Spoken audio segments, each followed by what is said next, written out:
Kilalanin ng tunay na pagkatao ni Attorney Jose Sison at detalye sa kanyang pagpanaw. Isang malungkot na balita ang ibinahagi ni Attorney Jopet Sison sa publiko sa pamamagitan ng isang social media post. Ipinarating niya sa kanilang mga taga-subaybay ang kanyang ama, ang kilala, legendary lawyer at veteran broadcaster na si Attorney Jose C. Sison ay pumanaw na sa edad na 88. Ayon sa kanyang post, this morning, July 23, 2026, our Papa Ping peacefully joined our Creator. We are comforted that he lived a full life as a lawyer, a husband to Josie, a father to his 6 children, and a grandfather to his 16 grandchildren. Please keep him in your prayers and remember him with love and fond memories. The wake will be held at Ascension Chapel, the Immaculate Conception Cathedral of Cubao, 40 Lantana, Cubao, Quezon City, beginning Friday afternoon, July 24, 2026. The interment will be at Heaven's Gate 1 Memorial Park, Antipolo City on Tuesday, July 28, 2026. Hindi naman nabanggit ng pamilya kung ano ang naging sanhi ng kanyang pagpanaw. Marami sa kanyang mga kasamahan sa broadcast media ang inalala ang mga nagawa ni Attorney Jose Sison at ang kontribusyon na kanyang iniwan sa larangan ng legal na serbisyo publiko. Sa kasaysayan kasi ng broadcast media at hustisya sa Pilipinas, bihira ang nakagawa ng ginawa ni Attorney Jose C. Sison, ang ilapit ang masalimuot na batas sa buhay ng karaniwang Pilipino. Bilang utak, manunulat, at tagapaglahad ng iconic na programang Ipaglaban Mo, inilaan niya ang higit 3 dekada upang ipaunawa na ang batas ay hindi lamang mga formal na tuntunin sa mga lumang libro, kundi isang buhay na sandata ng katarungan para sa lahat. Sa pamamagitan ng kanyang mahinahong pananalita, husay sa batas, at ang iconic line, kapag nasa katwiran, ipaglaban mo, naging tanggulan ng mga pilit na pinatatahimik si Attorney Sison. Isinilang noong April 7, 1938, pumasok siya sa propesyon taglay ang mataas na dedikasyon sa paglilingkod. Maaga niyang napansin ang malaking kulang sa lipunan, ang kawalan ng batayang kaalamang legal ng karaniwang mamamayan. Para sa ordinaryong manggagawa, nakakatakot ang proseso sa korte, napakamahal ng pag-uusig sa usapin, at ang mga desisyon ng Korte Suprema na nakasulat sa Ingles at teknikal na pananalita ay tila malayo sa kanilang pangunawa. Upang mairating sa mga mas nakakarami ang kaalamang legal, binuo ni Attorney Sison ang isang mithiin.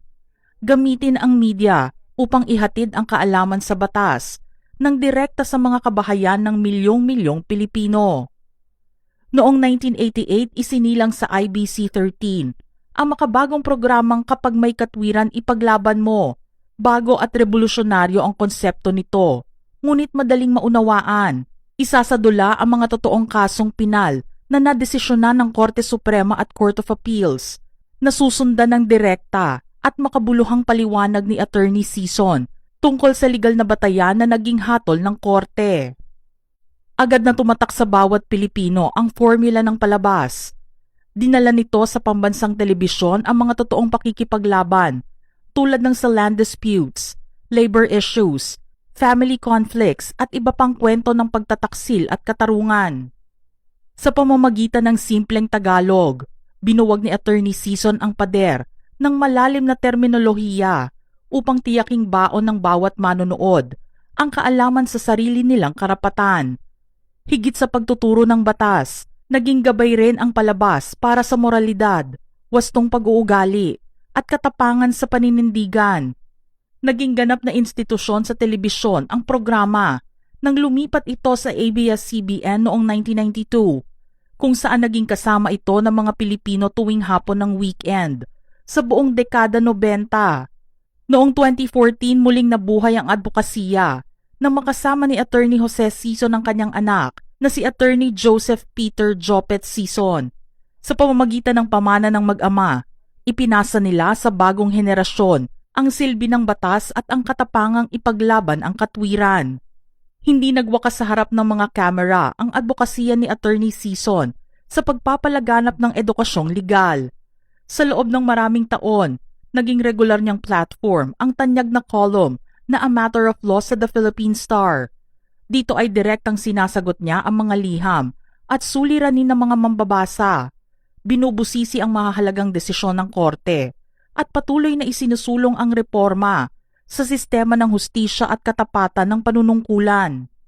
Anuman ang paksang kanyang hawakan, mula sa simpleng sigalot sa paupahan at mana hanggang sa pinakamalalim na karapatang konstitusyonal, na natiling buhay sa kanyang panulat ang mga tiyak na pundasyon ng kanyang karera, ang kalinawan sa pagpapaliwanag, malasakit sa maliliit na mamamayan, at walang sawang pagtatanggol sa katarungan.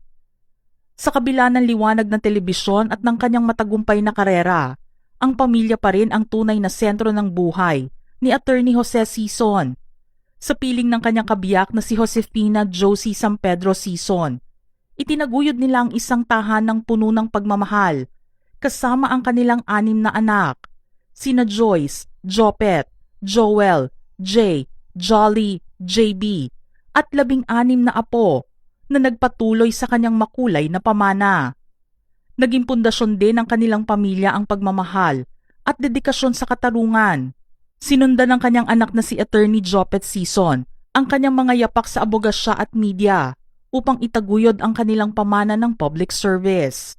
Isang permanenteng marka sa kasaysayan ng legal broadcasting ang inukit ni Attorney Jose C. Sison.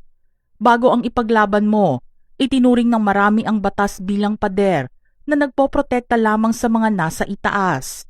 Subalit idinikit ni Attorney Sison ang batas sa puso ng masa.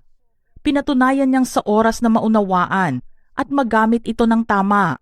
Ang batas ang pinakamatibay na kakampi ng disadvantaged, vulnerable sectors at ng mga walang boses sa lipunan. Mananatiling buhay ang kanyang pamana sa pamamagitan ng pagpapalakas ng kaalamang legal, isang hakbang na nagmulat sa ilang henerasyon ng mga Pilipino sa kanilang mga karapatan sa ilalim ng Constitution at Civil Code. Bukod dito, pinalakas niya ang broadcast media sa pamamagitan ng pagtataguyod ng legal drama anthology bilang isang permanenteng genre sa telebisyon. Higit sa lahat, nag-iwan siya ng kultura ng paninindigan at katapangan sa pagpapaalala na ang paghahanap ng katarungan ay hindi pagsuway sa batas, kundi isang mahalagang civic duty kapag ang isa ay nasa katwiran. Sa kabila ng kanyang paglisan, tinitiyak ng kanyang mga living work na mananatiling nakaukit sa puso ng bawat Pilipino ang kanyang walang kupas na panawagan. Kapag ang katotohanan at katwiran ang iyong gabay, huwag mag-alinlangang tumayo, manindigan at lumaban. Mula po sa amin sa Showbiz Philippines, taos-puso po kaming nakikiramay sa mga naiwang mahal sa buhay ni Attorney Jose Ping Sison. Mga ka-showbiz peeps, ano naman ang inyong reaksyon sa ating paksa ngayon? Share your thoughts in the comments section below.